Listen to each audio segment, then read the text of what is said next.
भगवान परशुराम। जब भगवान राम ने जनक की सभा में शिव धनुष तोड़ा तो उसकी टंकार से दसों दिशाएं गुंजायमान हो उठी। परशुराम उस समय हिमालय पर तपस्या कर रहे थे। भयंकर टंकार सुनकर उन्हें पल भर में यह ज्ञात हो गया कि शिव धनुष किसी ने तोड़ दिया है। वे क्रोधित होकर उसी समय मिथिला की ओर चल पड़े। क्रोध की अधिकता से उनका अंग अंग फड़क रहा था। कुछ ही समय में वे जनक की सभा में जा पहुंचे। वहां शिव धनुष टूटा पड़ा था। यह देखकर वे गरजते हुए बोले, जनक, मैंने तुम्हें अपने इष्ट देव भगवान शिव का धनुष भेंट किया था, परंतु तुमने उसका अनादर किया है। शीघ्र बताओ कि किस दुष्ट ने इसे तोड़ा है, वरना मैं इस सभा में उपस्थित सभी राजाओं का संहार कर डालूंगा। परशुराम का क्रोधित स्वरूप देखकर राजा जनक भयभीत हो गए। उनके मुख से शब्द निकलते ना बने। तब राम आगे बढ़े और विनम्र शब्दों में बोले, मुनिवर, कृपया क्रोध त्यागें। आप इतनी दूर से चलकर हमें दर्शन देने आए हैं, आइए बैठकर थोड़ा विश्राम करें।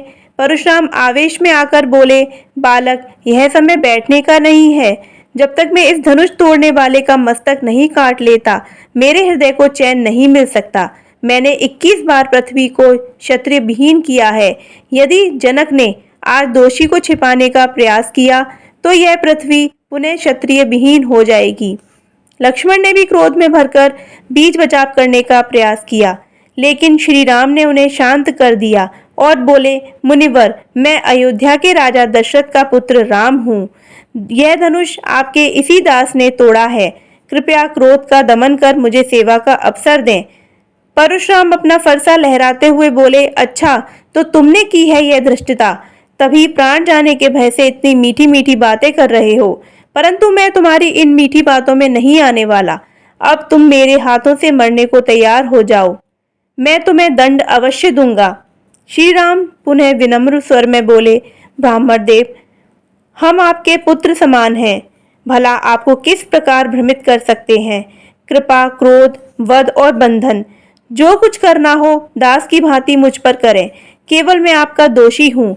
मेरा मस्तक आपके चरणों में है। आप जैसी उचित समझे मुझे दंड दें। परशुराम बोले, अरे शिवद्रोही, शिव का धनुष तोड़कर तू मुझे ज्ञान की बातें सिखाता है।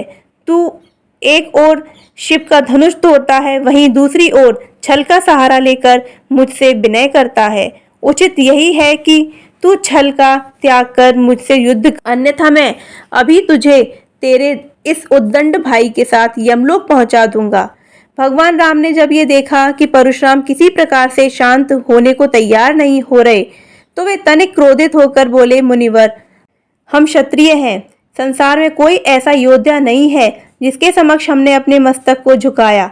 देवता, दैत्य, राजा, चाहे वे बल में हमारे समान हो अथवा हमसे अधिक बलवान हो, यदि रणभूमि में कोई भी हमें ललकारता है तो उससे युद्ध अवश्य लड़ते हैं। क्षत्रिय वंश में उत्पन्न होकर जो युद्ध से डर गया, उसने अपने कुल पर कलंक लगा दिया। मैं रघुकुल में उत्पन्न हुआ हूँ और रघुवंशी काल से भी नहीं डरते। हम तो केवल ब्राह्मण का सम्मान करते हैं, उनसे भयभीत रहते हैं, क्योंकि ब्राह्मण वंश की ऐसी ही महिमा है। श्री राम के मुख से ये वचन सुनकर परशुराम के ज्ञान चक्षु खुल गए। वे शांत होकर बोले, राम, तुम मेरे इस धनुष पर प्रत्यंचा चढ़ाओ, जिससे मेरे समस्त संदेह मिट जाएं। यह कहकर उन्होंने जैसे ही धनुष देना चाहा, वह अपने आप श्री राम के हाथों में चला गया। यह देखकर परशुराम जान गए कि श्री राम भगवान विष्णु के अंशावतार हैं। तब वे उनकी जय जयकार करते हुए अपने धाम को लौट गए।